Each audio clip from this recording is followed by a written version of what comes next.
Hello and welcome once again to Talking Pictures Podcast. I'm your host David and joined with me as always my co-host Brian. Brian, how are you today? Silence! So we are here to talk about Dune Part 2. Before we get into Dune Part 2, of course we have Trailer of the Week. Brian, what trailer have you got for us this week? Oh yeah, new trailer for Inside Out. Looked great, new emotions. Yes, Inside Out 2. Back to Dune 2 now. Straight away, there's no discussion, it's straight away. So Inside Out 2, it does look good. It looks like it's... I didn't see the trailer. Oh, did you not? No, I saw a new trailer was released, but I didn't want to watch it because I don't know what the plot is. I do know who's now voicing the additional emotions. Do you know? Yeah, I know Maya Hawke and Ayo Edebari. And voicing. Paul Walter Hauser. He was in that Clint Eastwood movie where he was a security guard in a bomb. Richard Jewell. Yes. Is it the guy that's in Blackbird? Yes. Yes, I know him. Him. Okay, yeah. He's playing one of the emotions. He's good. And some other one who I don't know is also playing another emotion. I don't want to watch the trailer because I don't want to know what's happening. Mm-hmm. You're happy to just go into it blind, knowing that you're going to see it. Well, I saw the trailer and it looked good. It looked like a good, natural kind of evolution to the first movie. Who is... I don't know which one AO is voicing. I think it's between one of two, the purple one and the blue one. I kind of don't want to know just for my peace of mind. But are any new emotions sort of stealing the spotlight from the previous? Yes. Right, so it's... Of course, Joy is the main character, but I'd imagine these new emotions are taking the spotlight. Yep. And the other ones are taking the backseat. Alright, we'll see how it goes.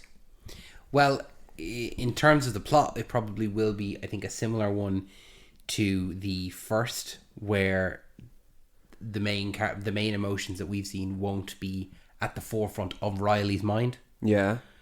So in that sense, we probably will be following the kind of original emotions, but the newer emotions will be the ones in charge. The same way that fear and disgust and anger were in the first movie when joy and sadness were gone. So, right, okay. But that's, it comes naturally with being a teenager, because that's kind of where we are at with Riley. Oh, shit. So, well, do you know what the names of the emotions are? Oh, yeah, anxiety. Anxiety, envy, ennui, embarrassment. What the fuck is ennui? I don't know exactly, to be honest. I think it's the lack of caring. That's the vibe I got from the trailer. Right. But I don't know, to be honest with you. I wouldn't ever describe an emotion that I would have had as ennui. But that's just, I might not know it. It's a good excuse to watch Inside Out again. Yeah, absolutely. But... Silence! We're not here to talk about Inside Out 2. We're here to talk about, instead, Dune Part 2. So, Dune Part 2, I want to really preface this now before we start this review. You need to go and watch this movie. This is going to be a full spoiler review of this film.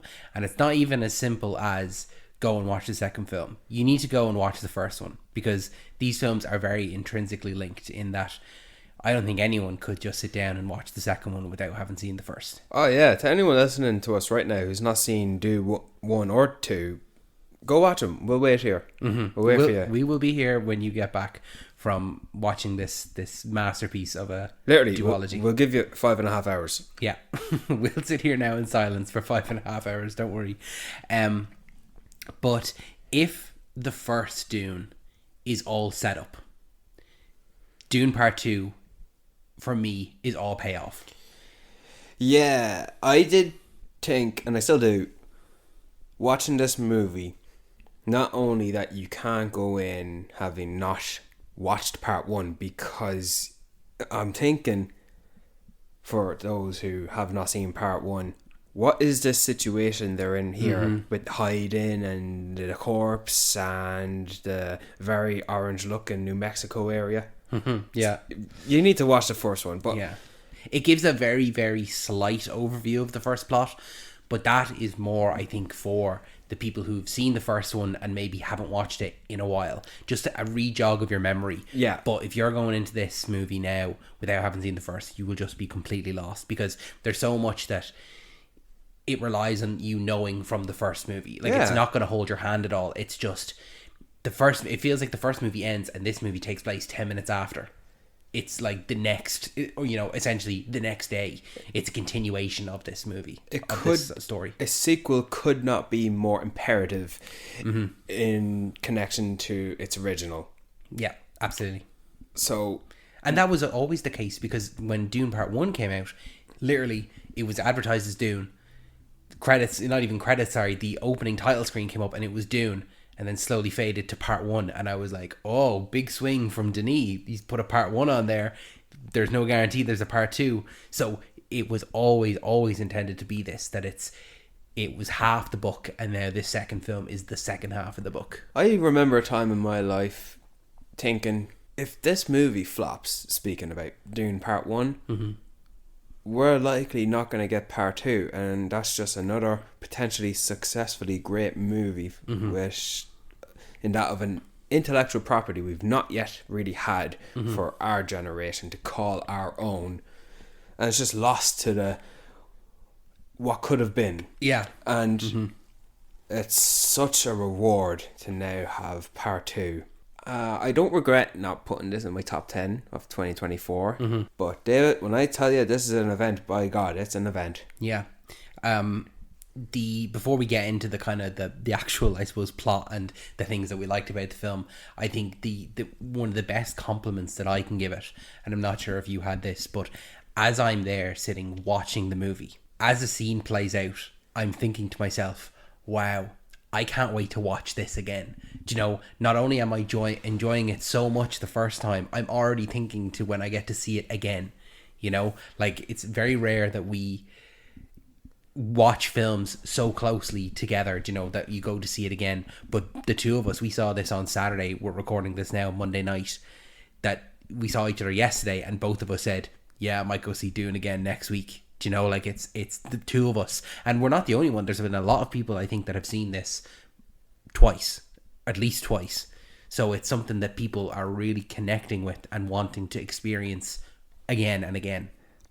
You know, the whole idea with lightning in a bottle, or Rome wasn't built in a day, or once in a lifetime. Yeah, things that make a legacy. That comes with time. Yeah. You have to allow it to marinate over a period. Who, back in the day, saw The Empire Strikes Back and thought, wow, all the wows, and then again, who would have thought similar emotions for Lord of the Rings, The Two Towers? Who, then and there, would have been thinking to compare it to the source material from previously, oh, this is the next so-and-so. Who would have thought then and there that the movie they have just walked out of watching would be what it is considered today? Yeah. So, as much as I would softly argue that we need time to give to see what will become of not just Dune Part 2, but sure, Part 1 as well. But Jesus Christ, this comes close. Yeah. This is the closest we've come in our lifetime for having our anticipated event in that of a movie in the scale of Star Wars, The Empire Strikes Back, and Lord of the Rings, The Two Towers. Yeah. Dune Part 2. This is as close as it'll ever come for now. Yeah. Yeah, no, I completely agree with you. There's very few franchises that that can do it and can be that, not only like I know it's early to be talking about it because it's only come out a week, but to say that it is both commercially and financially successful, because it is financially successful as far as, I might eat my words. I probably won't though, but based on everything. But like the box office now for Dune Part 2 is bigger than the entire taking for Dune Part 1. Now I say that with an asterisk. Don't forget that Dune Part 1 was released day and date on streaming, and as well as that, it released in the middle of the pandemic. So there wasn't as many people going to the theaters. But what you're saying there is that it's very rare that not only do we get this, but we can also see it for what it is and know that this is in that league of Empire Strikes Back and, you know, Lord of the Rings. Yes. Now, however, just to continue on this particular topic before we get into the meat of the movie, I want to address something, and I had a discussion with you about this before.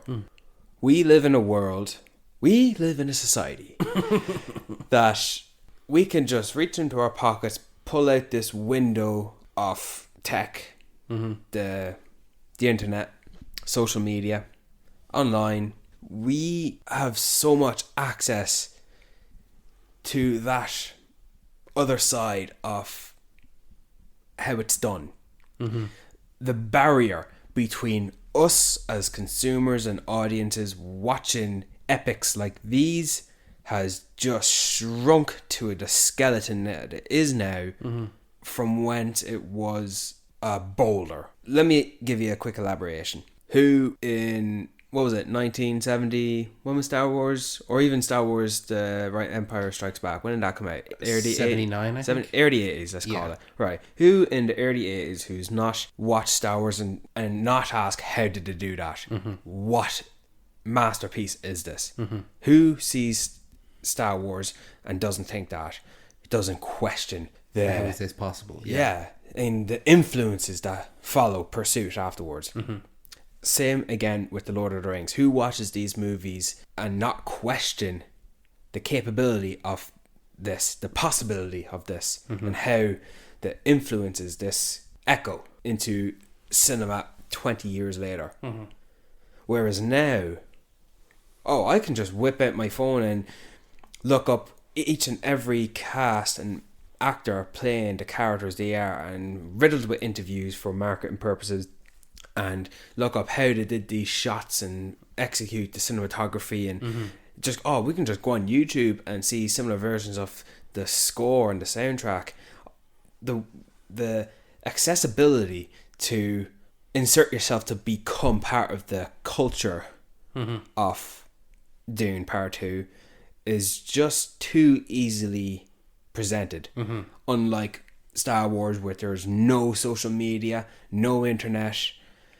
It's like pure fantasy at its best in our world. Whereas now, magic is just in our pockets. Yeah. Do you know what I mean? Yeah.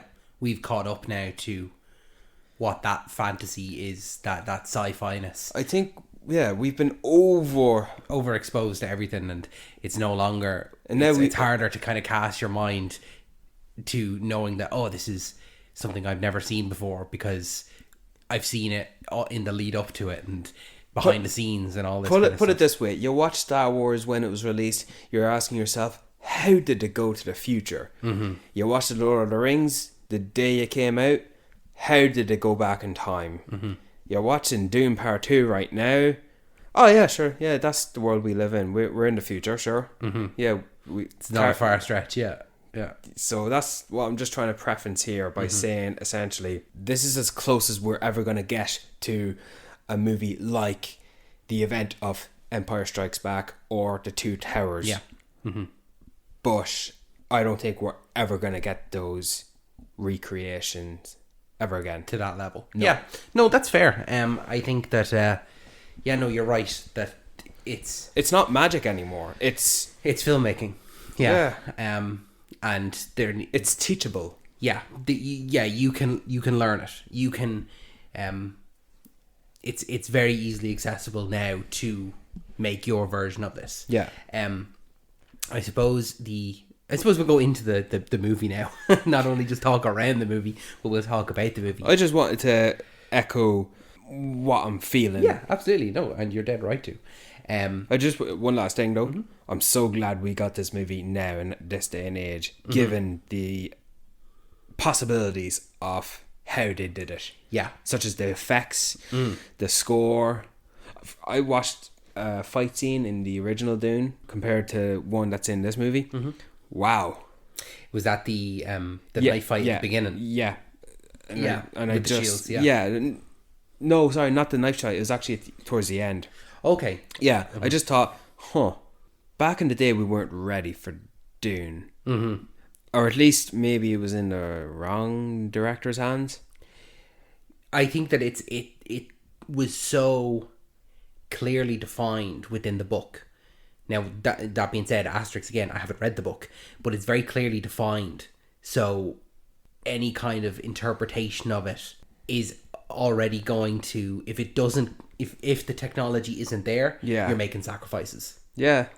So when you think of like the scene with the knife fight, if you go back and look at in Dune Part 1 where Paul and Gurney are fighting, and it's, you know, really quick hand-to-hand combat with the effects like the shield vibrating, then go back and watch it in the original Dune and it's these big blocky masses. You can't tell what's going on, but that was the only technology they had at the time. So maybe you're right, maybe that one was kind of set up for failure, and now was the right time. Now is finally where we have technology to the point that Denis can go and film this and it genuinely look like this took place on a different world and we just sent cameras out there to go film it. This is as close as it came to, yeah. And I remember you told me one time, one aspiration purpose Denis Villeneuve is doing this movie is because he wants to do it as best as it can be done. I remember this, I told you. So it was that he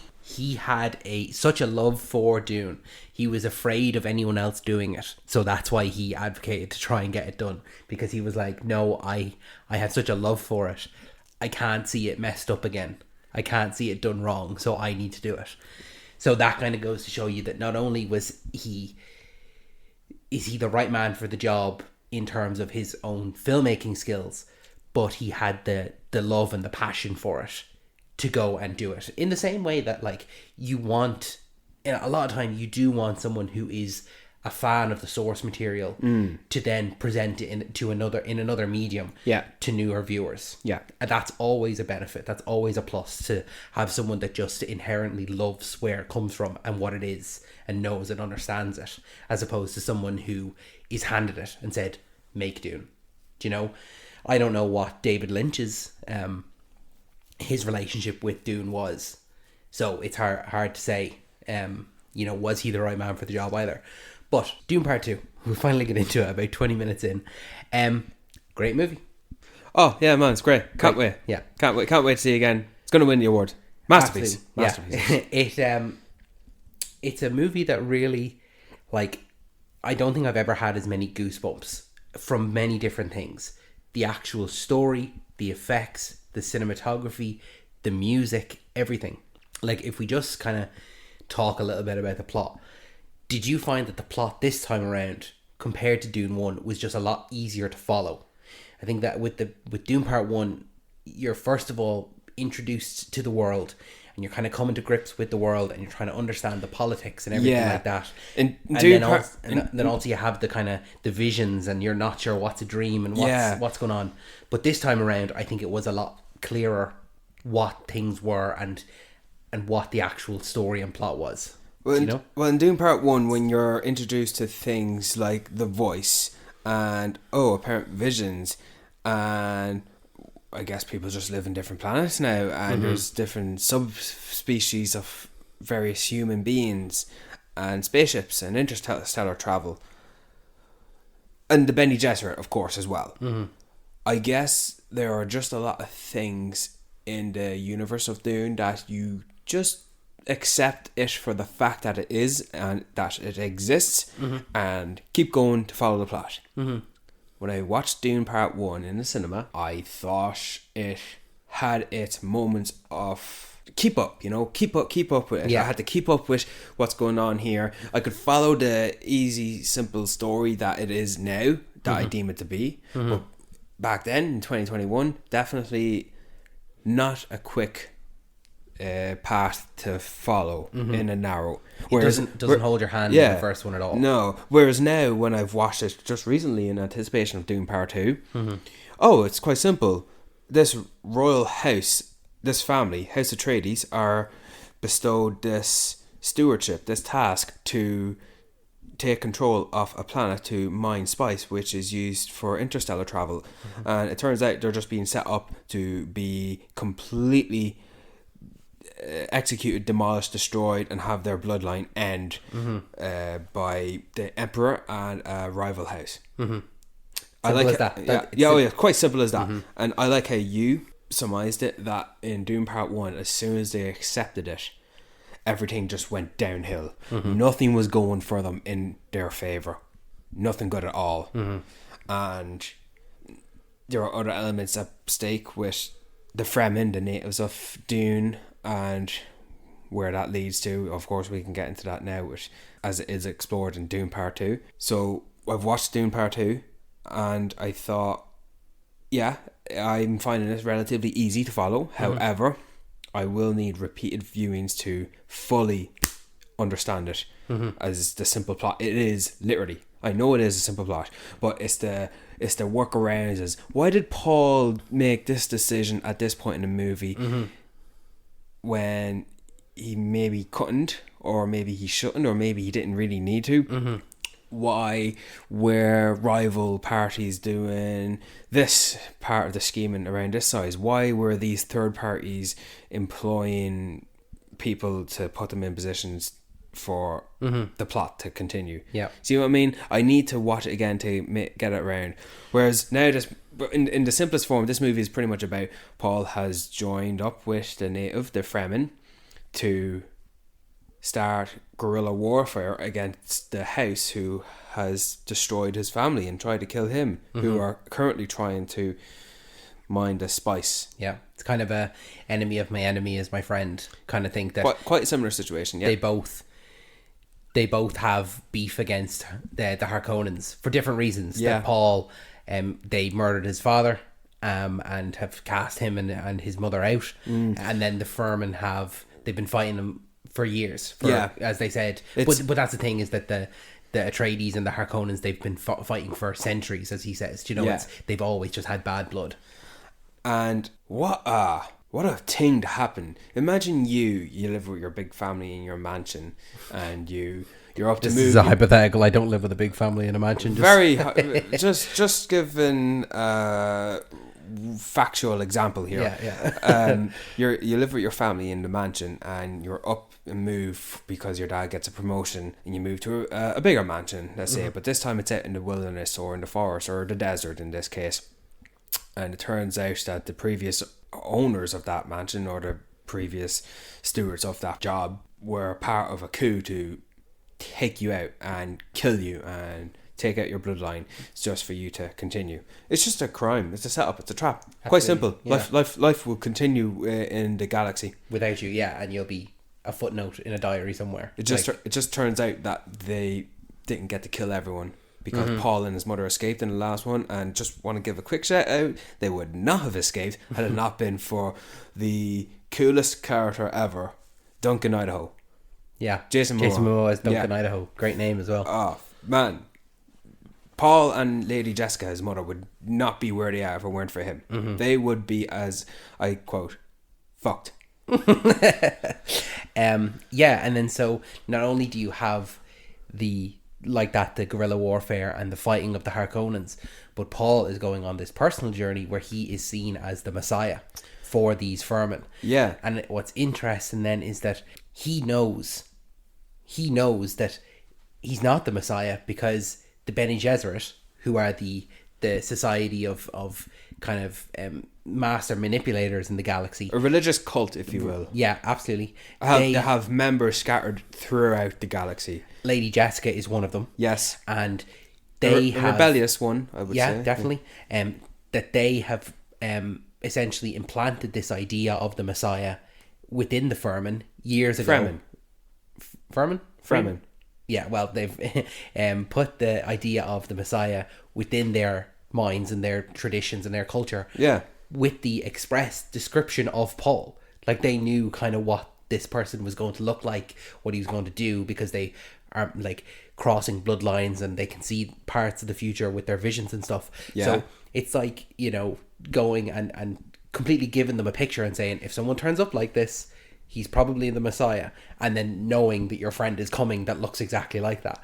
So he has to struggle with that, because he knows he's not, because it's all a story.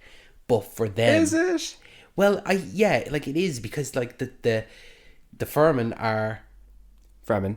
Fremen. You kind of call them Fremen. I think they are the Fremen. Fremen? Fremen. Fremen? Yeah. Well, we'll call them what we each think they are, because I think they're the Fremen.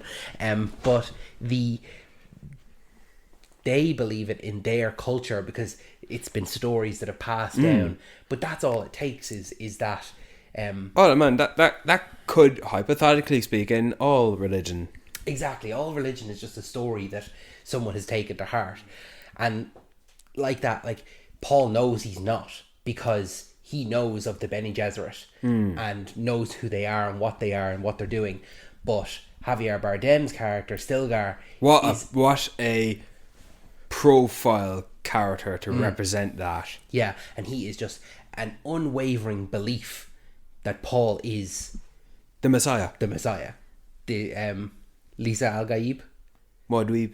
Yeah, it's a lot of alien language here, so if we mispronounce, then please forgive us. But he wholeheartedly believes it, and throughout the movie, it is literally like his catchphrase is, as soon as Paul does anything, it's like, oh, as it was written, as it should be. Like, he is the one, and Paul has to he struggles with that throughout the movie, that he knows, I'm not, but for these people I am, and I can become that, but at what cost?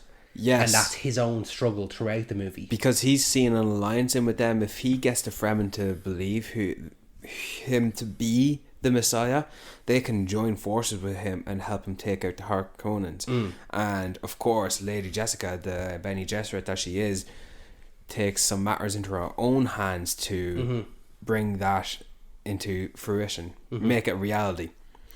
And she's always been like that as well. Yes, because of the fact that she, as a Bene Gesserit herself, went against the Reverend Mother, because she was supposed to bear a girl, not Paul. As if you can, they can control the gender and stuff like that. Well, I wonder why she chose male then. Because of her love for Leto Atreides, Oscar Isaac's character. She loved him so much that, and he desperately wanted a son. So her love for Leto overtook her duties to the Bene Gesserit, and so gave birth to Paul, throwing their whole operation into disarray.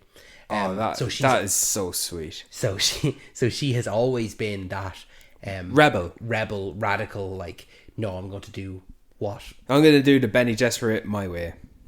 Exactly. So she then she becomes the Reverend Mother of Arrakis, because she takes over from the previous one. Yeah. She drinks the liquid of life. Water of life. The blue water you later find out is from the insides of a worm. Yeah. Sandworm. So she takes on the memories of the previous Reverend Mother. In this particular case, pain, she calls it. Yeah. She calls it the memory pain because of the hardships. She's taking on the memories of, let's say 10 generations of women. Yes. They're all going to live within her. Little did she know, well, Lady Jessica knew, but not the women, previous, that she's pregnant. So not only does she gain this, but also the unborn baby.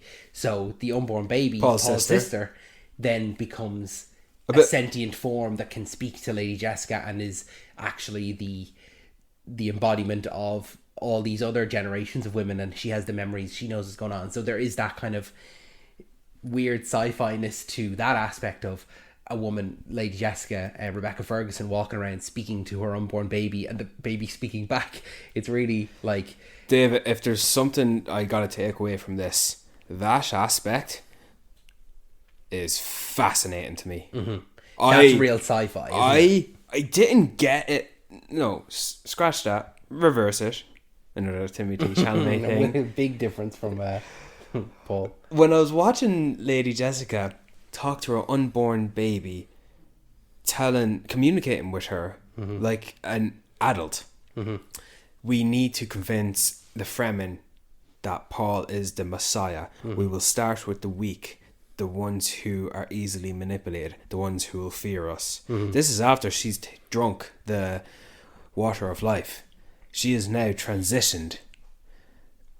Lady Jessica is not so similar than she was at the start of this movie or in part 2. She's elevated. She's evolved. She's had quite the character shift, and I loved it. I love Lady Jessica in this, because not only is she the mother doing whatever it costs to protect her family, her children, she's doing it for the greater good. I've only after realizing after seeing the movie, I really love that.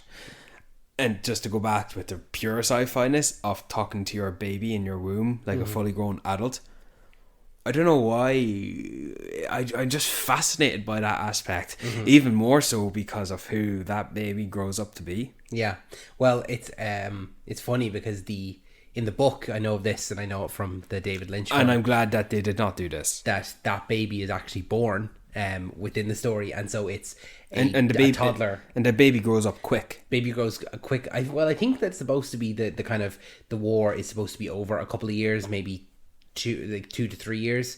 So you do have a toddler running around who's actually just a fully grown woman in a toddler's body.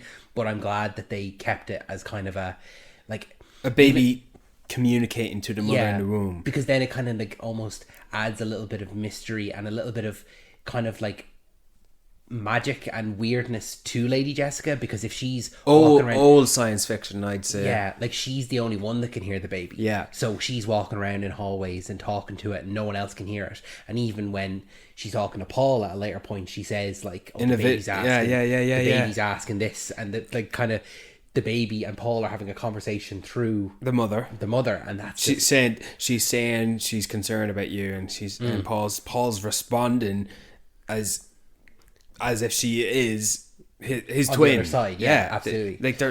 Like she may as well be older than Paul, and it's just pure sci-fi, that whole aspect. But as a result of who that baby is, who the character is, Alicia Atreides. Denis says he's got plans for her because he got Furiosa to you always have a way to bring play it back. The sister. Anya Taylor-Joy for just very quick one scene. Yeah, definitely. Just great. I really want to. I could just let her continue the Dune franchise. I don't know what continues after this. What's to come? Yeah. But the fact that they got her, there's potential for further. Yeah. It's not just a cameo. It could lead to something. This will lead to something. And then while all this sci-fi stuff is happening, like that's I think one of the great points of this film is that there's a lot of aspects to it. There's the sci-fi, there's the kind of magicalness, the mystery with the Bene Gesserit and Lady Jessica. Oh, definitely an element of supernatural. Yeah, that's the word I'm looking for. Yeah, supernaturalness to her. There's the warfare, but then there's also a love story with Paul and Shani, played by Zendaya. We haven't even discussed yet. With your YA stuff. Well, I wouldn't really call it YA. I wouldn't either, but it still is. Yeah, so we get to see a relationship form between them, and one aspect I really did like of it is that there's that kind of attraction between the two of them from the start. Like there's no big inciting incident for Shani to all of a sudden start liking Paul. Like there is that kind of straight away. It's a bit subtle. It's subtle, and it's like slowly developing relationship. Remember that scene where like she's sort of acting all hard, but then she's teaching Paul how to use this device, and she's looking at him, and he's looking at her, and then he's just smiling. And, it's a mutual attraction, and she's looking back, why are you looking at me like that? Like but then she smiles, and not long after you got that probably iconic shot where they kiss on the sand dunes, talking about swimming. How's that for telling someone that?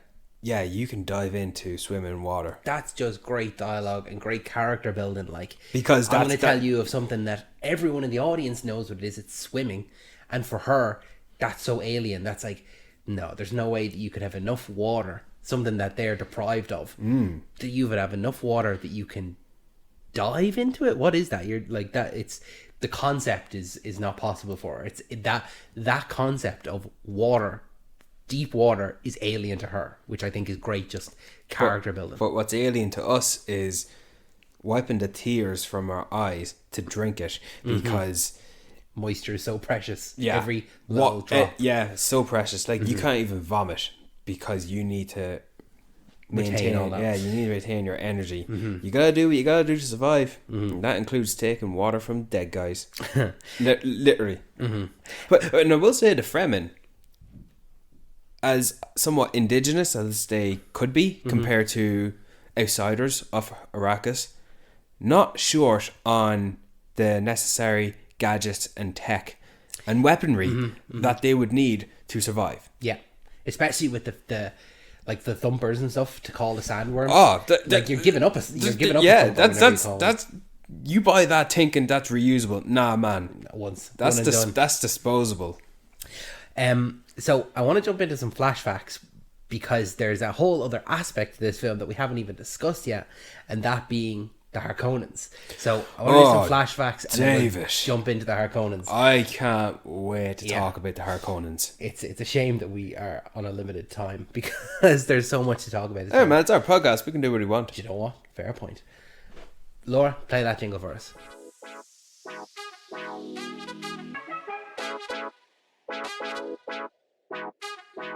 Thank you, Laura.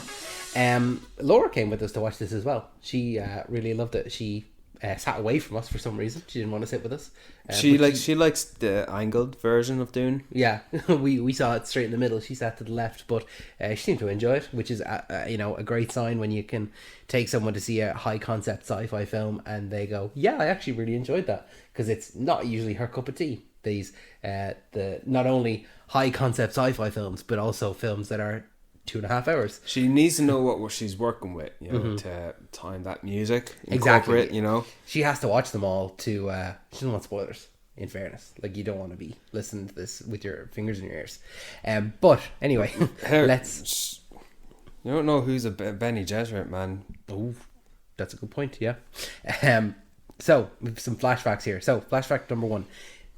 The cast of Dune Part 2 features 2 Oscar winners, that in Javier Bardem and Christopher Walken, and 5 Oscar nominees in that of Timothée Chalamet, Josh Brolin, Austin Butler, Florence Pugh, and Charlotte Rampling.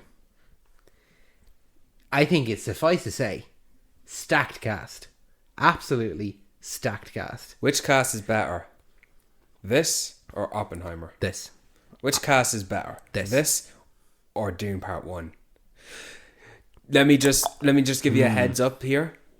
Dune Part 1 had Oscar Isaac and Jason Momoa. Yeah. And Dune and David Dastmalchian. Yep. This movie had Austin Butler, Florence Pugh, Christopher Walken. And Léa Seydoux. Yeah. Which cast is better? The trade-off. Oscar Isaac. Yeah. I think, honestly, this one. And I'll tell you for why. Why? Because those trade-offs, right? You can understand, like, certain characters can't come back and stuff like that. But technically, with this one, Zendaya is an actual main character. She's seen in visions, and she has realistically one scene in the first film. Oh yeah, you might as well not really count her as part of the cast. Oh well, then I'm sure you can just throw Javier Bardem in that same category as he was probably on the set for 4 or 5 days.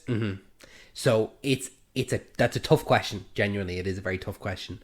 But I would probably say this one. I think the cast is stacked, and like that, like the people that I've mentioned there, the Academy Award nominees, the film is still full of actors who aren't nominees. We've got Dave Bautista, Rebecca Ferguson, Stellan Skarsgård, and then Anya Taylor-Joy. So to name a few, I think that this cast is probably one of the best casts ever assembled. And that new Oscar category of best casting, it's coming in 2026, so this film's going to miss it. But absolutely 100%, if it was around for next year, I think that this one would be winning that. It's just a fantastic cast of characters. That's interesting. I wonder, I'm sure some all took pay cuts to work with Dune. To work with Denis Villeneuve. Dune Villeneuve. I think that they did. Dune Villeneuve. So, speaking on that, where they took pay cuts, flashback number 2, this film had a budget of 190 million. To put that in comparison, a film we talked about a few weeks ago, Argyle, had a budget of 200 million. So while that also had a pretty good cast, a few high profile names, this film was $10 million cheaper to make. And I don't know about you, but this film is in infinity times better. This movie is not only, as you said, infinity times better, it looked more expensive. It did, yes. It felt like everything that they were spending on it was on screen. Yeah, and green screen, sorry, Argyle really shit the bucket. Yeah. And then flashback number 3, as we're going to move into talking about these guys in a little bit. Austin Butler actually underwent vocal training to sound more like Stellan Skarsgård. Not the first time he's gone to do some vocal training, but this time he did it to sound a lot more like his character's uncle, Stellan Skarsgård, the Baron. You got an American, a Swede, and Dave Bautista. he's himself. He's himself. You got his own category. Yeah, just not playing. Doesn't matter. I bought them as a family unit. Yeah, as absolutely. a family unit, I definitely bought them. That's interesting. Yeah, very. I did think maybe halfway through the movie, halfway in the sense of Austin Butler's screen time. Oh, I thought the Baron was speaking, but it was Fede Rotha. Yeah, because for a second, Jesus, kind of sounded a bit too close, like Stellan Skarsgård there. Oh well, cool. That's nice. And that brings an end to our flashback section. Laura, play us out of here.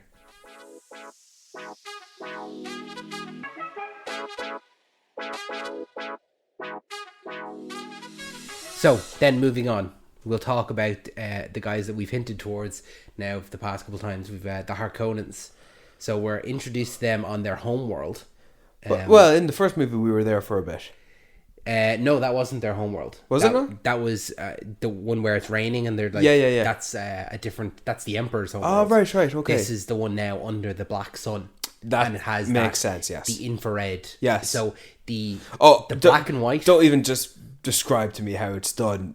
It doesn't do any justice. I know. Well, for the people at home, you can try, but God, Jesus, I can't even try to explain. I don't know how it's done. I couldn't even describe it. Mm-hmm. So they filmed this scene. So it's the gladiator scene where Austin Butler's Fade Rotha is fighting against Atreides prisoners. One of them who's the actual stuntman choreographer of the movies. So and you get a real sense for his character in this, that he's fighting them and he's fighting 3 guys and you're like, oh, okay, he's fighting 3 guys, but 2 of them are drugged. But normally all 3 are drugged. They're all supposed to be drugged, but one of them wasn't. So you get a real sense that he's a badass, but it's all set up for him and he's manufactured to be this way. But the scene itself is in black and white and it's very, very black. Like, it's not like it was color corrected or anything like that to be it, but instead it was shot on the day with an infrared camera. So when it's shot in camera, all the color is taken out of it completely, which meant that when it was taken in then afterwards into the edit, like whatever's caught on camera, they can't fix it, they can't change it or change any of the coloring because of the fact that it's shot that way with infrared. Intentionally to get that look, to get the black sun and to see visually what this sun would do to the world. I guess their home world is just completely devoid of colour. On the outside, yeah. Yes. But when they're inside under like artificial light, we do have those scenes of colour and stuff. Which is why they look like they do, I think. Is it? Like they have a very particular style. Oh yeah, bald and pale. Bald, pale, like when we say bald, like no eyebrows, nothing. No hair. No hair whatsoever. And it comes across as this like freaky, like BDSM world of just, like the whole environment around them where it's black and white has affected them completely. It's an ink canvas. Mm-hmm. And the fireworks as well. The fireworks that go up, which just ink blotches, and it's incredible that, like, realistically we've seen kind of throughout the first film and this film we've seen 3 worlds, that being the Atreides home, which is very normal looking, green and water and lovely air, natural, Then we have Arrakis, which is sand dunes and a sea of sand and orange and beige. And then you have this Harkonnen homeworld that's black and white. And all three distinctly different, but as soon as I'm introduced to any of them, I believe, yeah, no, this is this world. And these places exist. And there's no stretch for me to think, oh, this looks a bit weird or anything like that. I'm like, oh, okay. Or even this just looks like a set.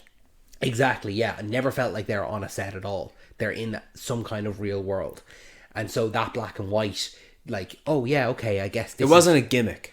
No, this is the consequence of having a black sun. It's not just that, you know, Frank Herbert wrote the Harkonnen homeworld has a black sun and then Villeneuve put a black sun and nothing different. He really kind of thought about it and said, okay, if that's the case, then what would this world look like? And he put a lot of thought into it. But we're introduced then to the main villains, specifically Austin Butler, Fade Rotha, who takes over then command of Arrakis from his brother, Dave Bautista's character, because Raban, because of his failed attempts to quell the Fremen uprising, because the Fremen are there just destroying the spice collectors. Can we just acknowledge how great not only Dave Bautista was as Raban, but how well they handled that character. Mm-hmm. Like, it's one thing for Dave Bautista to do what you can do. We know his limits. We're in awe of his capabilities. We're nothing but rooting for him. Mm-hmm. But when he plays a character that has the arc he does in this movie, it's just great for him to have in his body of work. I don't generally now going forward like seeing Dave Bautista play bad guys or villains. But when it's done as right as this, go for it. Mm-hmm. And I just want to preference another thing here, which by introducing Fede Rotha, okay, so he's a bit of a coward, similar to his brother, Raban. Mm-hmm. With Raban, he's a big oaf, you know, he'll go out and he'll just decapitate anyone viciously and rageful. Mm-hmm. But when he's afraid, he'll fucking run. Mm-hmm. Paul Atreides, as the Messiah figure, scared him and made him flee. Mm-hmm. Remember that scene? Oh, yeah. That was great. But I thought, well, what, the same here with Fede Rotha. But then he removes his shield and he does have that fight with that Atreides prisoner. Mm-hmm. And he fights him well and he kills him and he says, you fought well, Atreides. I got the sense that this guy gets turned on by violence. Oh, absolutely. He gets knocked on by violence, by a blade coming towards his face, or watching people die horribly, or slicing necks. Tell you what, he has a bit of a signature move. You got to do this right according to how you frame it. Mm-hmm. But if he just swings his arm to slice slice a person's neck, mm-hmm. you don't see the R-ratedness of that person's neck being slit open. Mm-hmm. His arm blocks the viewpoint, but you know he sliced someone's neck anyway. Mm-hmm. Signature move right here. Yeah, it's a few times that happens. Right? Oh yeah. And just walks up to another servant girl and just stabs her. Mm-hmm. There's a lot of I kind of saw this throughout, which I thought was interesting, was the difference in the treatment of women between the Harkonnens and the Fremen. Yeah. Because with the Fremen, they are very much equal. Like, there's female warriors, and even Shani says it as well, like, we're all equal here. And the Bene Gesserit are royalty. The Bene Gesserit then they're essentially whispering in the Emperor's ear. Yeah. They are a cult of women. Witches that there's no men in it. Paul is kind of the first to use, like, the voice. Yeah.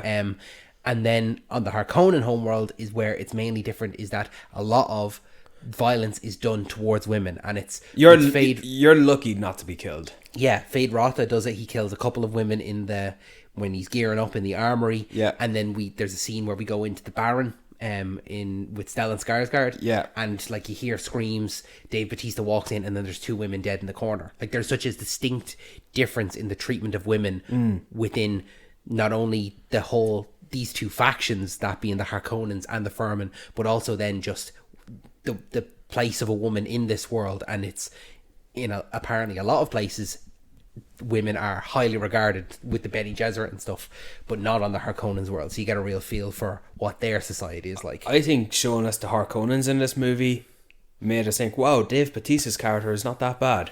Yeah, it's like... He's the least worst. Yeah, absolutely. 100%. And that's, strange to say that Dave Bautista is the least worst when he's talking with the... He's the towering giant. Yeah, like there's the scene where he's talking with the strategist over Arrakis. Yeah. And he like, I suggest maybe you get some sleep, sir. And he just pummels him into the desk. Like just kills him on right then and there because he spoke out against them. He breaks the pilot's neck because he says, he lost track of them. Just the answer is violence. Yeah. Always. That if it's not done, you're dead. Oh yeah. End of story. No excuses. No excuses. Did your mum not tell you? Yeah. But David, seeing the Harkonnens in this movie was one prime element that reminded me of everything great that this intellectual property can be in comparison to Game of Thrones. Mm-hmm. To those who love Game of Thrones, great, you're going to agree with me. To those who maybe are not huge Game of Thrones fans, okay, fair enough. But if you like Dune, well then I still think what you can get out of this.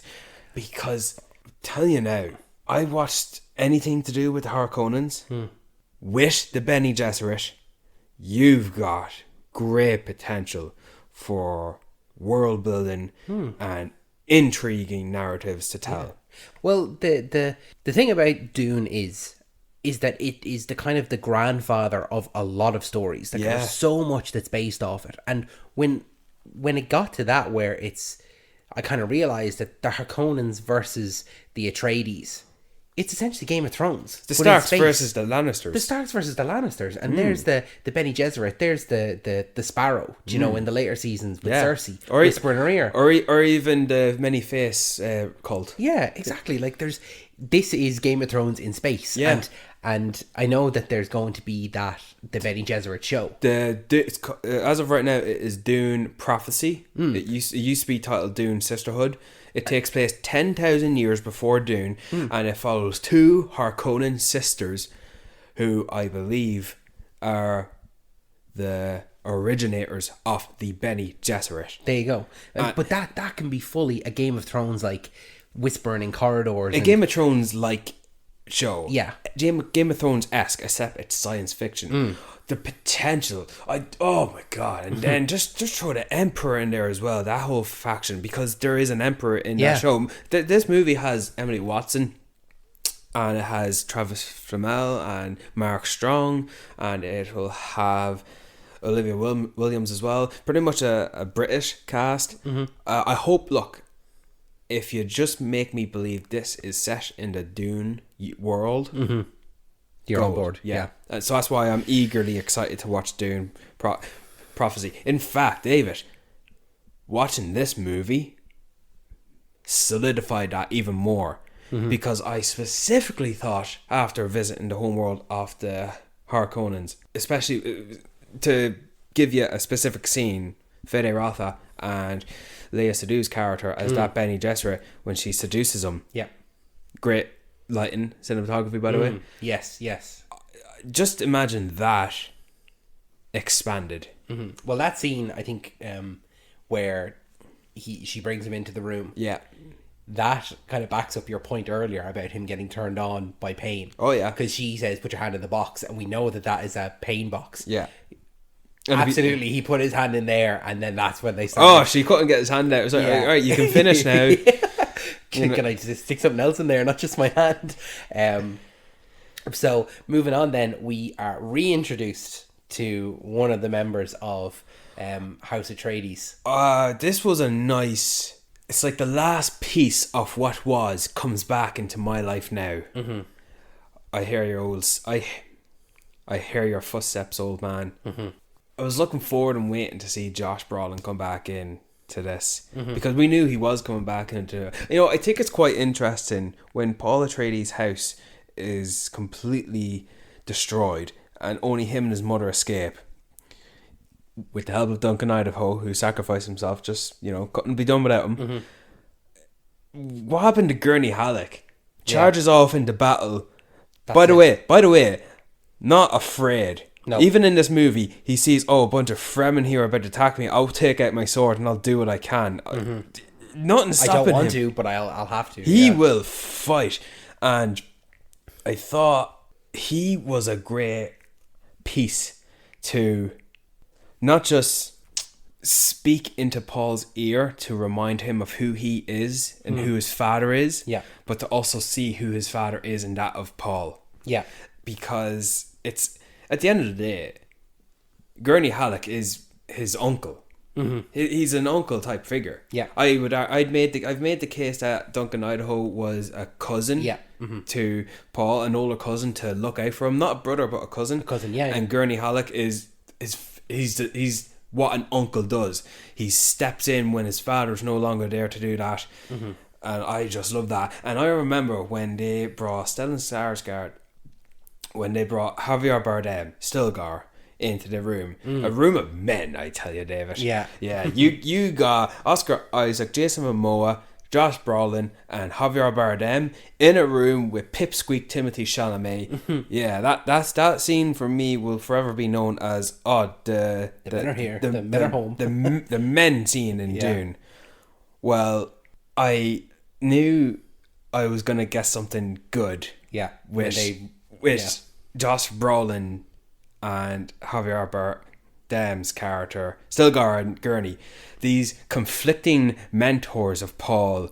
Of, no, this is who Paul was to me, and this is who Paul is. Paul's new life versus his old one. Because it is very much, Gurney becomes that kind of reminder of the Harkonnens killed your father, and you are the Duke of House Atreides. You are the Duke of Arrakis. So he's that great kind of the link to who he was, like you said there. Because Jessica's no longer that. She's on her own path. She's fully now on the Paul is the Messiah. He is Lisan al-Gaib. And and Gurney had a role to play to bring in the nukes again. And I like that. I got what I wanted with Gurney saying we hid them in the cave, the nukes, and Stilgar, Javier Bardem, is it's a bit of an obvious place to hide the nukes, and Gurney's, that's the point, no one's gonna look there. Well, I think it's still a bad choice. Did you find it? I didn't think to look for it. And then is it enough? It's enough to blow up the entire planet. And then Stilgar and Chani look at him like they've just been insulted in left, right, and centre, and they don't realise the capabilities that they are up against. We're lucky that no one has used any of this on us, because we would be wiped out instantly. They can blow up the planet. What can we do? We have knives. But I like the idea with Josh Brolin and the world he represents, and the world that Javier Bardem represents, and just those two conflicting measures coming together to join forces to fight the battle like that. I just really like that. I think even in the book, of course, Gurney Halleck comes back, but you needed him in this. I don't know if it's a little screen time compared to Javier Bardem, but I really appreciated that. But it's his return and his providing of the nukes that really tips Paul over the edge, because he was able to be that kind of freedom fighter. But then as soon as he has now this arsenal of nukes, he's like, I don't want this, because I know that if I have this and what I have with the Fremen, their belief in me, these two things combined are not good, and I can't have this much power, because if I have this much power, I can destroy it. So that's when he reluctantly, he has visions of what's to come, and that he's like, if I do this, which is the main kind of thing, is to go south to convince the fundamentalists to they're the ones with the strong belief in him as the Messiah, and if he goes and he gets everyone to fight for him, that these knock-on effects are going to lead to an all-out holy war amongst the stars, amongst all these other planets, and he desperately does not want to do it, but he can't see another way. He knows that he is going to have to do it. See, funny enough, this is now we're getting into territory where I definitely need to see it again to pinpoint why this is happening. So now they're in a place where Fede Rotha has come back, taken control over Raban, his brother, embarrasses him, humiliates him, makes him kiss his boot. Imagine that. Pipsqueak Austin Butler kicks Dave Bautista to the ground, kiss my boot, and he does that, and I felt sad for Raban there, and his uncle, the Baron, embarrass this house again, it'll be your last. I felt for the vicious, cruel oath of him. But now they've destroyed the sheet. Yeah, their extended hut hidden in the mountains. So now there's no homes. Stilgar's in a point now. Hey, the warfare has also become no longer that they can keep up with. The fact that Stilgar even says like they've no honor. They're not fighting us 1-on-1. They're shooting from the sky. Yeah, we can't do that. That's and, it's not honorable. Oh, and that's that scene where Paul's saying I don't believe this, and he goes, I don't care what you believe. I believe. When I saw that in the trailer, I thought, he's gonna die. And he even offers himself to, hey, I'm an easy combatant. If you kill me in combat, you can take my place as leader. And he does not that. No. And then with no other choice now, they're in a losing battle. Even Shawnee's friend, I don't know why she was left behind or why she stayed behind. She said she was a spy. Gets burned to death. Didn't think that was necessary. But they all go south. David, we haven't talked about the sandworms. Oh my goodness. That's the thing, is that there's so much to this film. We didn't even talk about the sandworm, the moment that Paul becomes accepted in the way of the Fremen by riding the first time. And I think it's the moment where Stilgar fully believes then. As written. He saw it. Yeah. He had a feeling. He was like, I think he might be. And so because I think so, I'm going to help and help him get to that point. And then as soon as he rides the sandworm, it's the look on his face as it was written. This is him, the person I've heard about all my life, the person that will save me, the person that will save us. Well, they all go down south now. Most of our characters are together. Lady Jessica has made preparations for Paul to drink the water of life because I don't know why he needed to drink it. It's so that he could kind of inherit the ability to see possible futures, see the future. He was able to kind of become one with time. So he's able to... As opposed to the visions he was having previously. What was that? That was because of the spice. Yes. The spice was doing that to him. So it was just fractions then. He was seeing little bits, and the best way that I can describe that is, do you remember Yanis? Who was the person he killed at the end? I do remember, yeah. He had visions of Yanis. Yes. And so those...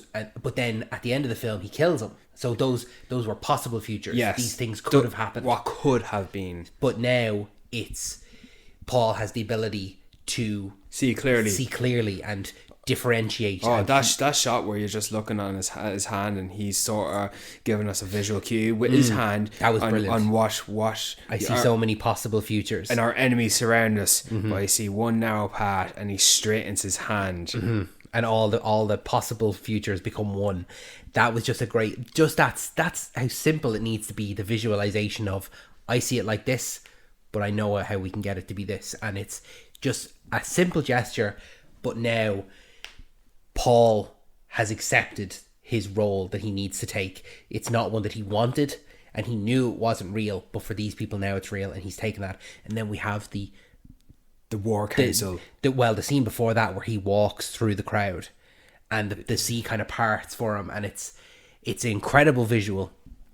And then the war council scene where he goes and he pretty much tells everyone. He convinces everyone.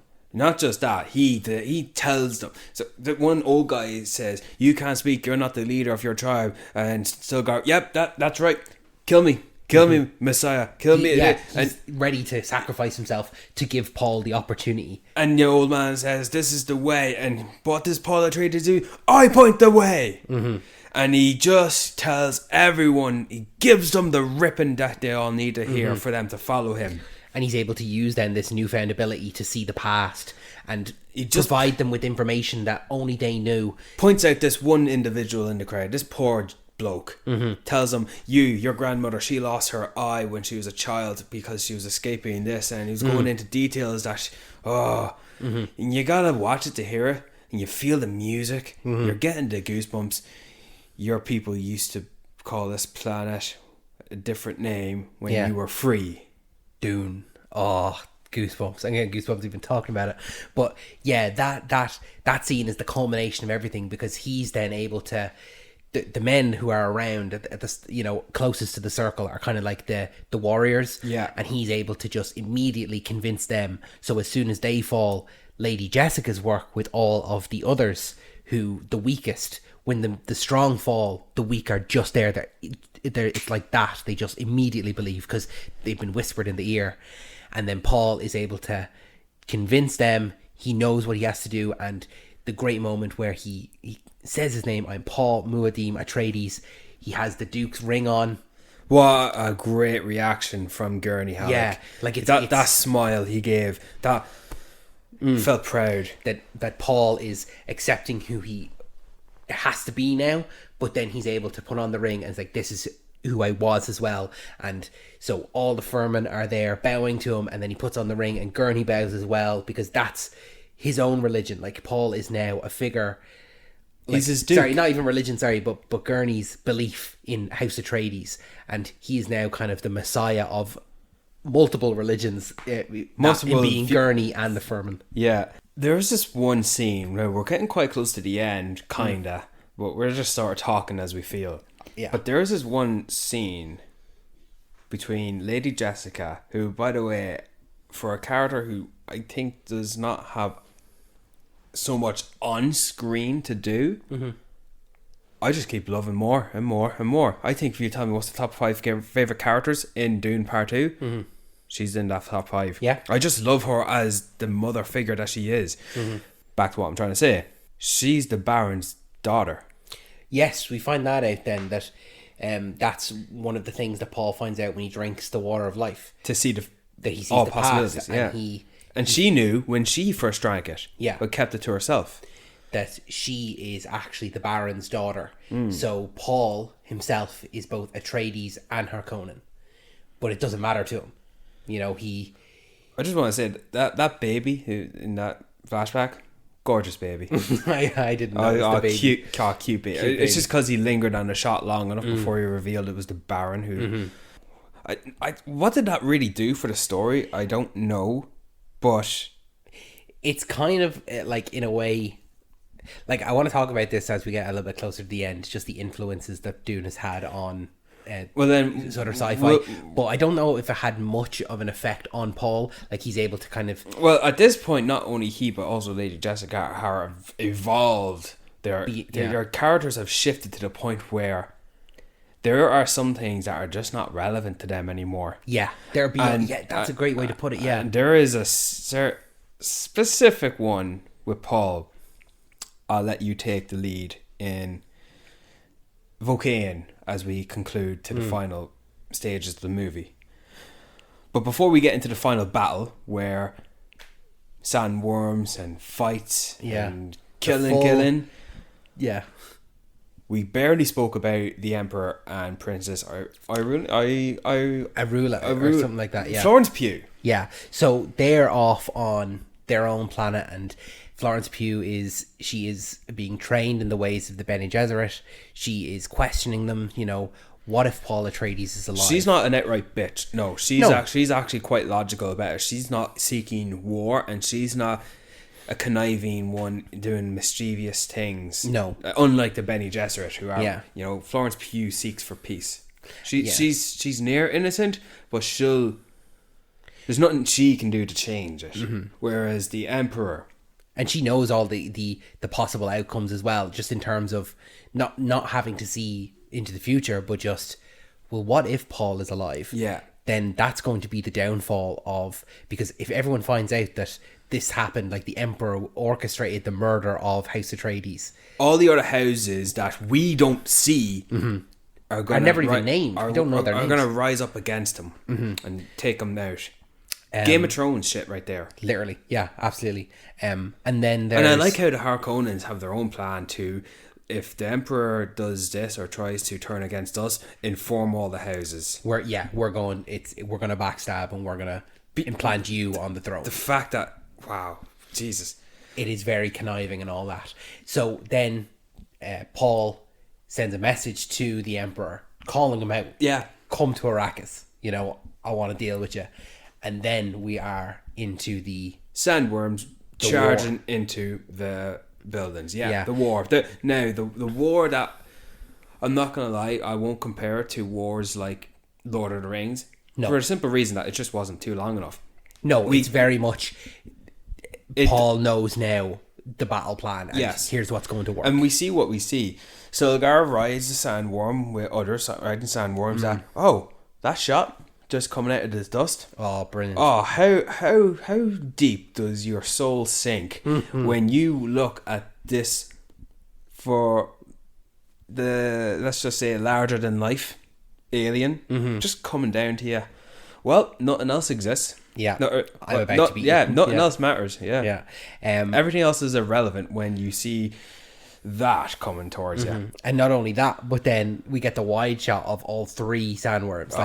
And what I really, really love about that whole scene of the battle is that Paul has kind of fulfilled what his dad wanted, what Leia wanted, and he's harnessed desert power. Desert power, indeed. And it's just brilliant. And even Shawnee has her one take sequence to fight in the battle.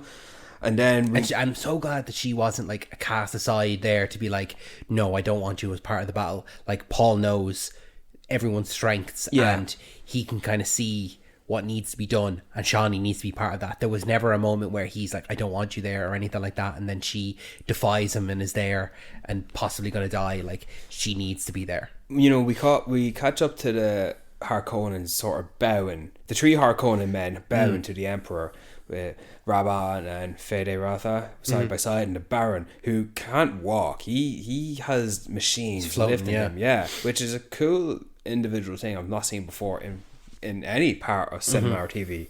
He now has to, for the weight of his struggle, kneel. And when you see that the Emperor is ridiculing him for his incapabilities of handling Arrakis, you see, I thought one of the soldiers, the Sardaukar, was coming over with a sword to decapitate him. I think he was. It was only for the fact that they were interrupted. I know they hit his machine to keep him from floating. Well, I think that was the first hit. And the next one then would be the beheading. Oh my god, I was actually feeling some empathy for the Baron. No, I didn't have that. Now I can see why. I know what you mean. Because he's in a vulnerable position. But because you saw what the plans and motions he was trying to put in place to secure his line. But you know, with the charging of the war that has just escalated, all the Sardaukar, who are no match for A1 Duncan, Idaho, surround the Emperor, and Rabban, Dave Bautista, leaves when he sees the Baron is just taken out, and then in comes what's his Messiah's name? Paul Atreides. Yeah. He said Al-Gaib. Oh yeah, in comes in him, little pipsqueak. I like that they foreshadowed that little exchange between him and Fede Ratha. Like, they just look at each other. Yeah. Because if you don't have that, then what's the point with them later? Yeah. And everyone just moves aside. Oh yeah. Again. And it's not just that. Everyone just watches. Paul walks up to the steps, up to the Baron, who's just, he can't do anything but just watch what's happening. Grandfather. And he just stabs him in the neck.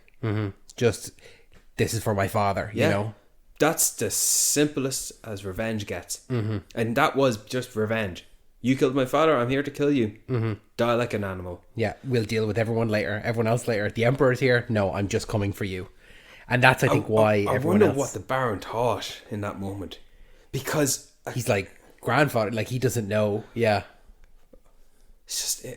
it's just interesting.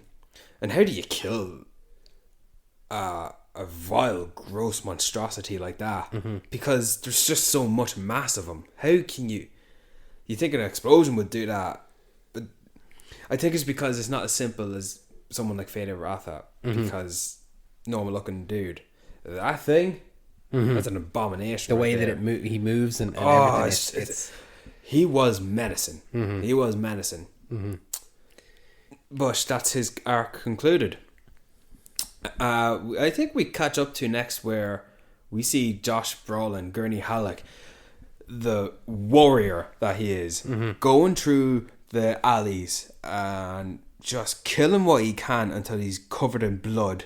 Killing Harkonnens, yeah. He's going for Dave Bautista. He's going for Raban. They kind of teased that twice through dialogue. He gave me the scar and I want revenge on him. And he calls out his name as Raban's trying to leave, proving that the biggest oaf of the Harkonnen, the one with the Stred, is the most coward, trying to leave. You know, you see it in the trailer. Look who's back from the dead. You know, I remember watching some of the trailers and even Dune Part 1. Oh, could you imagine if Duncan Idaho fought Raban? Dave Bautista versus Jason Momoa? No. That's not what you're supposed to be thinking. You're supposed to be taking Josh Brolin versus Dave Bautista. Drax versus Thanos. Yeah. What did you think of that?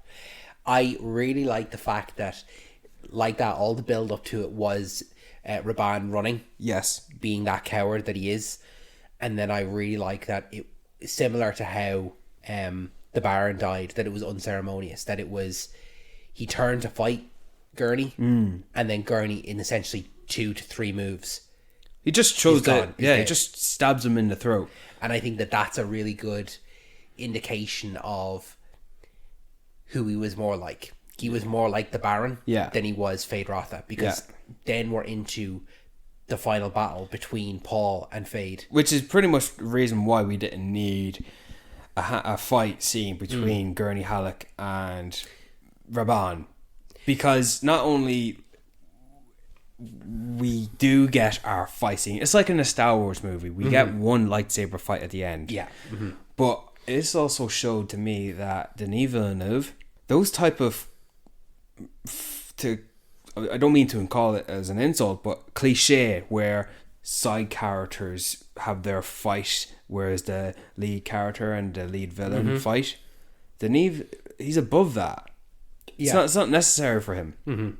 He can show you a good time with the fight that comes in the end, but this is just a win for Gurney Halleck and a satisfying a satisfying conclusion for one of the side villains. And it was done just like that. And then we have the final battle, and in this scene it's so apparent the difference of Paul from the end of this movie to the end of the first movie, and that being his betrayal of Shani, his insistence on, or his willingness to kill Fade Ratha. Yeah, that's a great one. And then his his willingness again to kill, that he's threatening the other houses. He's threatening a holy war. He's like, he gets the Emperor to bow to him. He says, I'll take your daughter's hand. Like, he betrays Shani. Like he said, I'll love you till he says the classic line, I'll love you for as long as I breathe. And then immediately proposes to someone else. And then the other houses. I liked what you said there, because he drank the water of life when he took his last breath, was in a coma for a few minutes and then woke up again. He did take his last breath. Yeah, that was his. That was the end of him and Shani. She just didn't realize. And what you just said, he was no longer affectionate to that aspect. He acknowledged the existence, but he's no longer that Paul. He's had his shift. He's elevated to this next near Messiah being. Yeah, and pretty much revealing himself. Emperor, you killed my father. Here it is. Here, all and all the houses are about.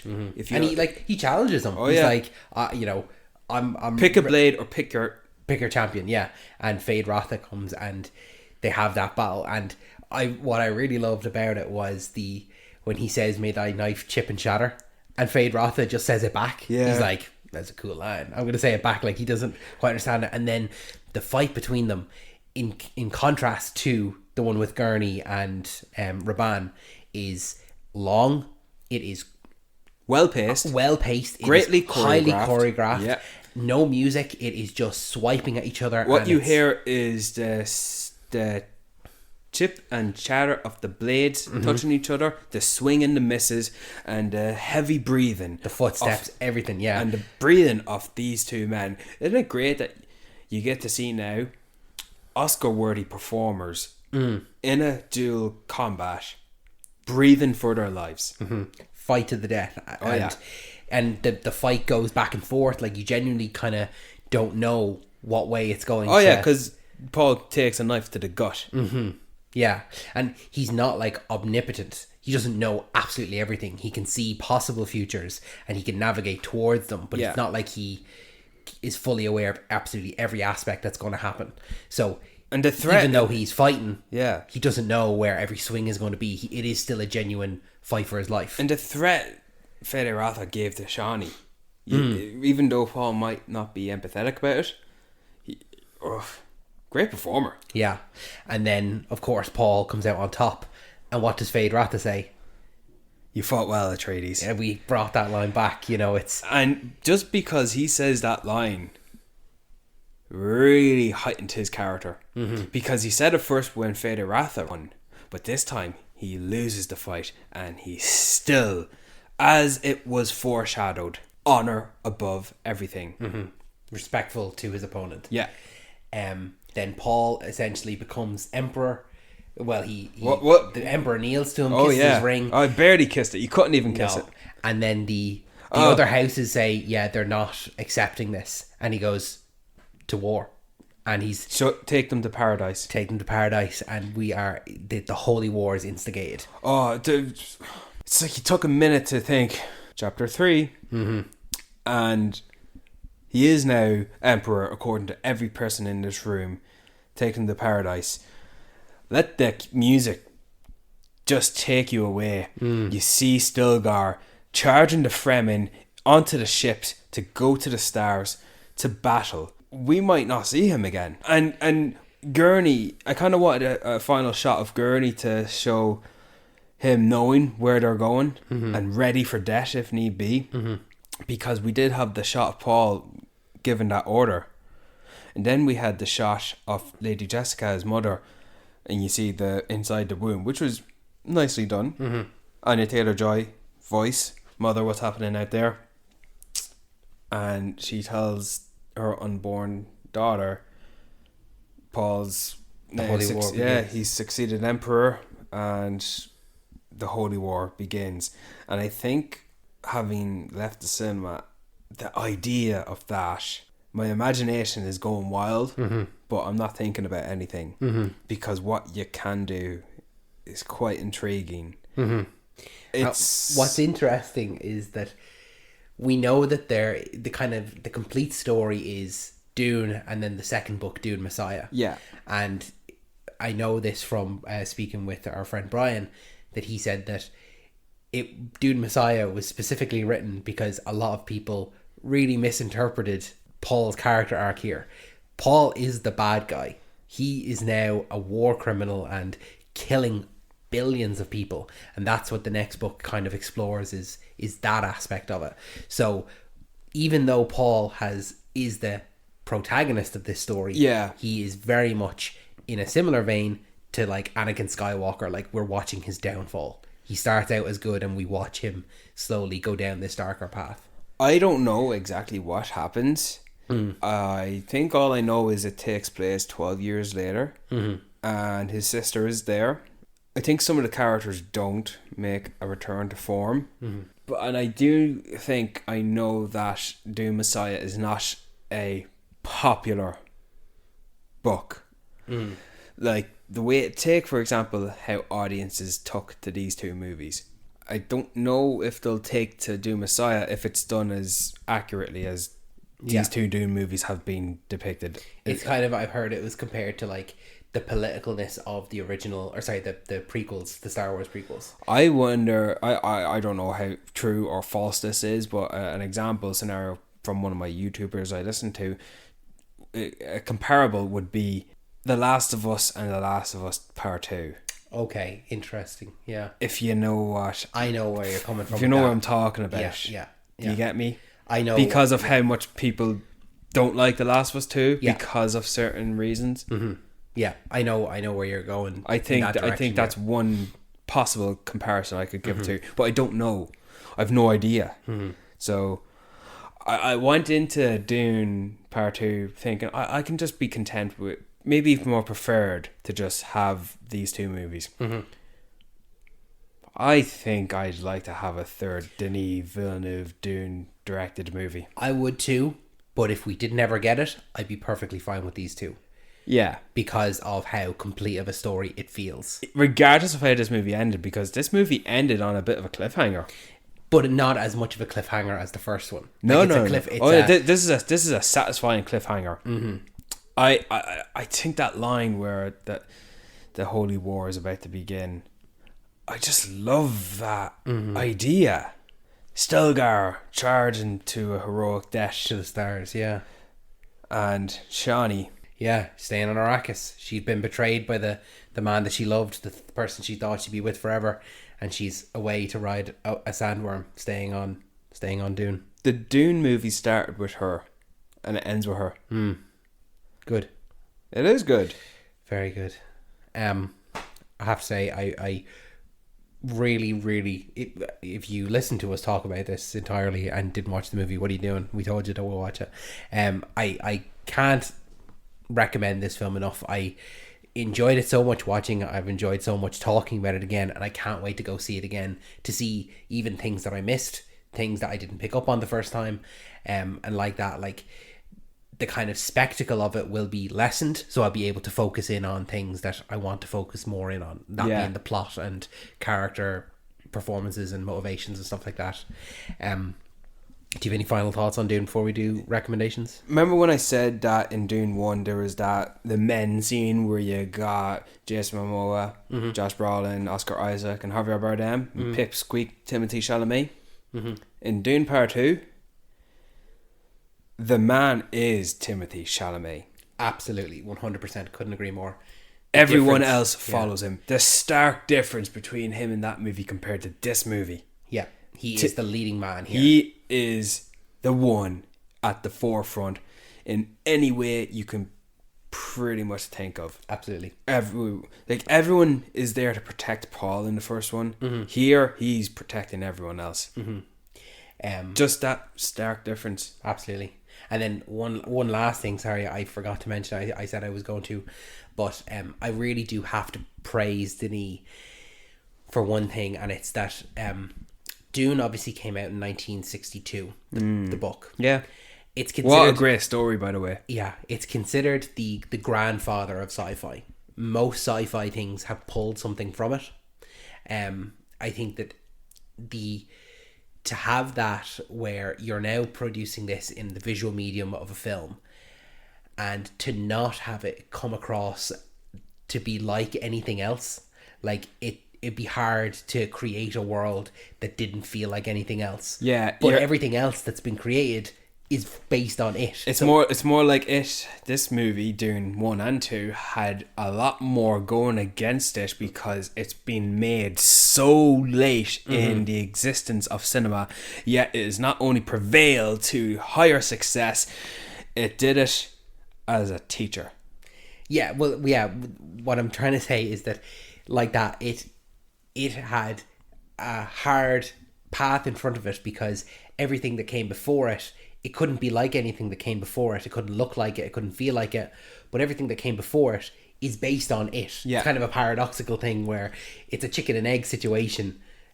So I have to commend Denis for that. And if there's at any point during either of these movies that you go, oh, that kind of reminds me of this, it's probably because that thing is based on some form of Dune. Like, I was even thinking there today, I was I wasn't watching. I just saw a picture from Prometheus. You know the aliens at the start of Prometheus. I was like, they give me a real Harkonnen vibe, do you know? And that was just something I just thought of. I was like, oh wow, yeah, that looks. So there's a lot of stuff, whether it be just sci-fi or. Well, think about it. If someone watched The Godfather for the first time, they're just going to start, oh, this reminds me of this, that, and the other, or other gangster genre movies. But they haven't watched The Godfather yet. They've watched all the movies that take influences from The Godfather, but The Godfather they've not watched yet until now, and now they're all of a sudden think of it. Yeah. You know? So, it's just that Dune wasn't made yet. Yeah, so have to commend it on that. And there's so many aspects that are influenced, like, you know, any kind of sci-fi thing that you've seen probably has some kind of tie back to Dune, whether that be Star Wars, Prometheus, Alien, Star Trek was around the same time, Stargate, there's too much to name, but genuinely probably there is something from your favorite sci-fi within Dune. Brian, we've gone on for far too long now.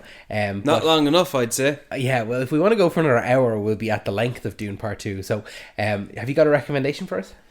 Yeah, I think Denis Villeneuve have done such a great job. I think we should showcase more of his filmography. What do you think? Yes. There's definitely a shot or two or 50 in this movie that, Jesus, taking me back to Blade Runner 2049 vibes. Yeah, excellent choice. So you should definitely watch that again if you haven't.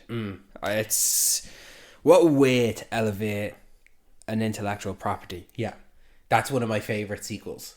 And it's for a movie I don't even really like the first one that much. I won't blame anyone for watching the first Blade Runner and think that was shit and watching the new one. That is spectacular. Yeah. I'll go with a slightly different one then, just in terms of, because that's obviously sci-fi. I'll go with Prisoners.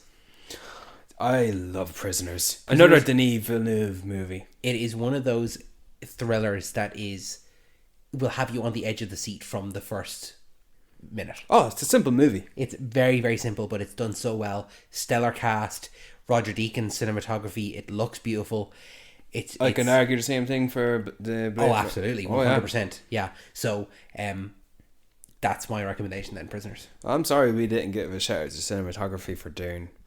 Listen, there's so much, like we said, the cinematography, the soundtrack, the effects, the editing, everything. There's too much to we're not going to do it justice talking about it. No. You just need to see it. And every aspect of it, like we were saying there in our kind of Oscars reactions there, I can't wait for the Oscars next year. We cannot be possibly any further away from next year's Oscars, but I can't wait to see the Dune 2 sweep. Oppenheimer ought to thank Dune Part 2. That it got pushed. Yeah. Oh, yeah. Absolutely. Thank you so much for listening to this Wednesday waffle of Dune Part 2. What an explosion, I say, David. What an explosion is right. Make sure that you are subscribed to us because we release new episodes every single Wednesday. Make sure that you're following us on all of our social medias. We are on Instagram, we are on Facebook, we are on Twitter, we are on TikTok. We post TikToks and reels, stuff like that. We're actually now on YouTube as well, so if you prefer to listen to your podcasts on YouTube, you can find us there as well. Like I said, post new episodes every single Wednesday, so make sure that you're subscribed. We're coming into kind of that summer season now, so we got a good few films to come. We got likes of Godzilla x Kong, Ghostbusters, Kingdom of the Planet of the Apes, Furiosa, Deadpool, Wolverine. So lots to come now in the next coming weeks. So make sure that Borderlands, baby. Borderlands, yeah, that's gonna finish that. You know what, Borderlands sweep. That's gonna be the Oscars. That's that's next year's Oscars. Nah, man, I just need a good time. I know. But yeah, that's all from us this week. You got any final words? Silence. Thanks, Brian.